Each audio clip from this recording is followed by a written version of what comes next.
Dan from Canada calling into Truth Wanted. Dan, you are live on Truth Wanted. What's going on? Well, hey Dan, how you doing? Glad I'm to doing be great, calling fellow the show Dan. again. Love hearing from my fellow people. You know, no problematic Dans out there whatsoever. We're all amazing and wonderful. So if you have a Dan in your life, you're blessed. I'll put it that way. Mm-hmm.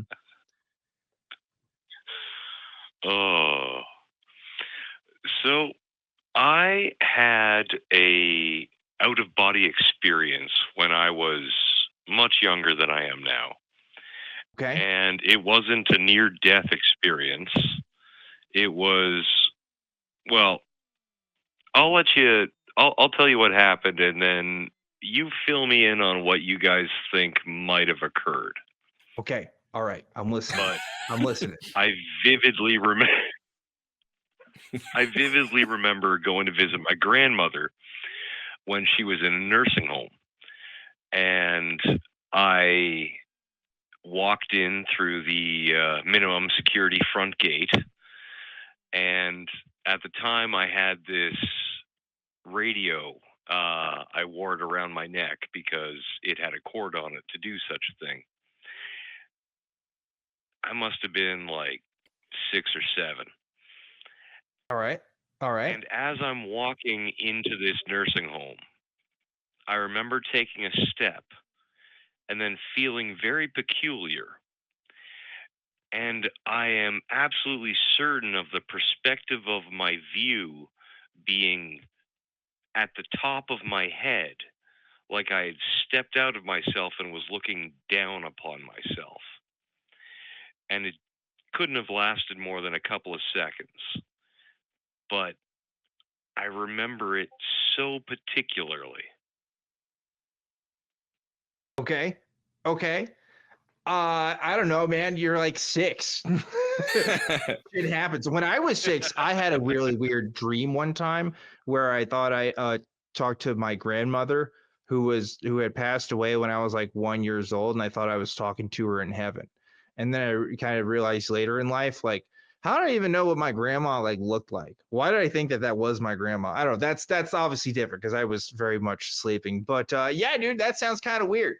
Maybe you were put temporarily in the astral plane, like the video game Control. You were just kind of doing some other stuff in another plane there and saw yourself outside your body. I don't know what to make of that, to be honest with you.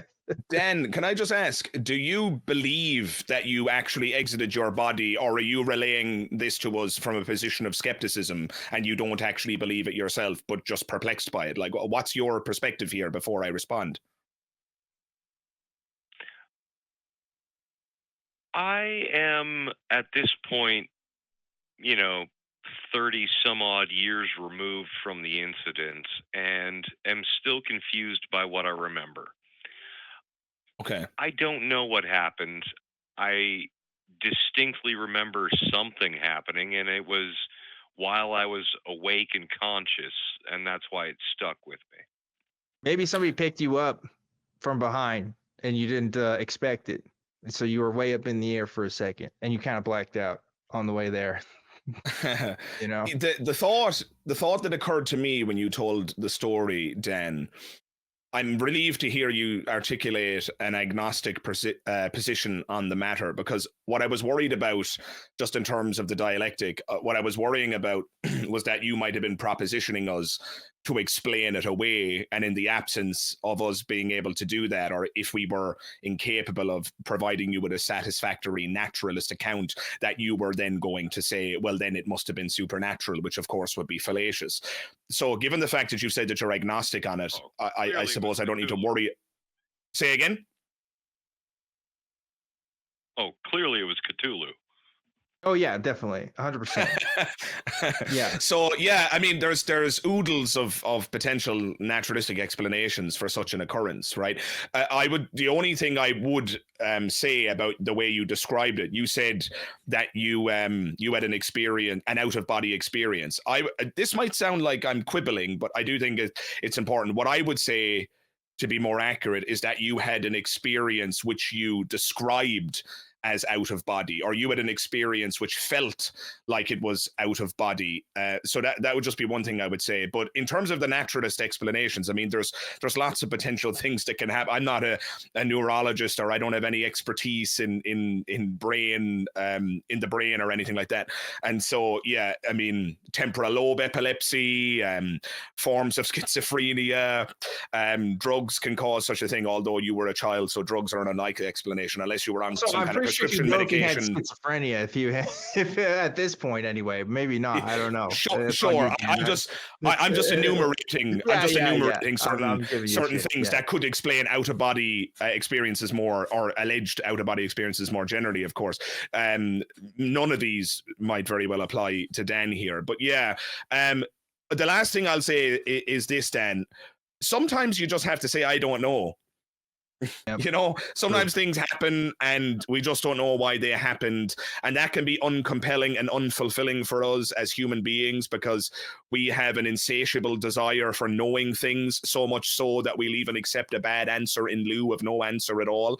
I think this thesis that I'm articulating here might go some distance towards explaining why there is in fact so much religiosity and so much belief in woo and supernatural entities. You know, when somebody hears a strange noise in a house, rather than say, I don't know what caused that, they'll jump to ghosts. You know, when somebody's loved one gets better and they just so happen to pray, they'll say there must be a God. You know, sometimes we just don't know. And maybe your story is one of those cases because it happened so long ago that we just don't know. I certainly wouldn't be prepared to start believing in out-of-body experiences in some kind of dualist sense where you have a soul that exits the body. And by your own admission, it sounds like you're not prepared to believe that either, because you're agnostic on it yourself. So yeah, those are just some preliminary thoughts, but I don't know if any of that's helpful. I just wanted to offer my 2 cents. Well, I appreciate your 2 cents, and no, it's one of those things that it's an unknown. When I was very religious, I would look back at that and give it a religious feeling.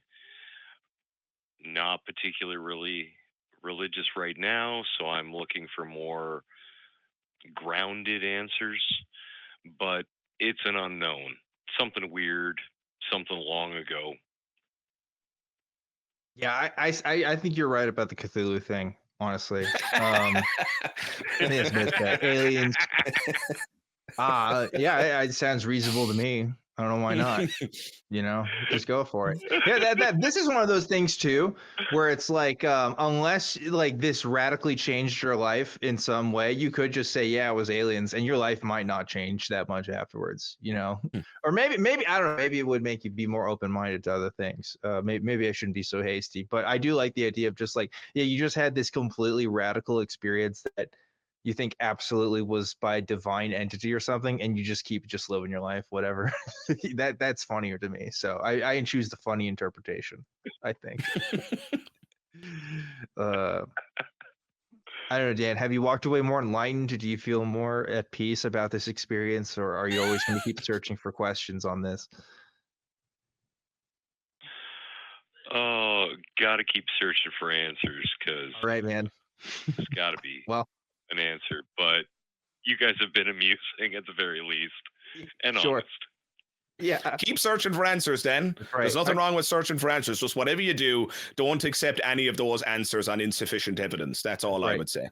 I respect the journey. And you know what? One day when you do get abducted by aliens legit, I want you to be like, first thing you ask it, be like, okay, that thing that happened when I was 6, were you guys there for that? Was that you? That way you can finally connect the dots. So hopefully that happens for you. And you can get some real answers there, Dan. We'll send you a postcard from Pluto. Oh, please. Yeah, that'd be great. Yeah. Don't know how good the mail system is with the whole, alien thing, but hey, maybe it's pretty good.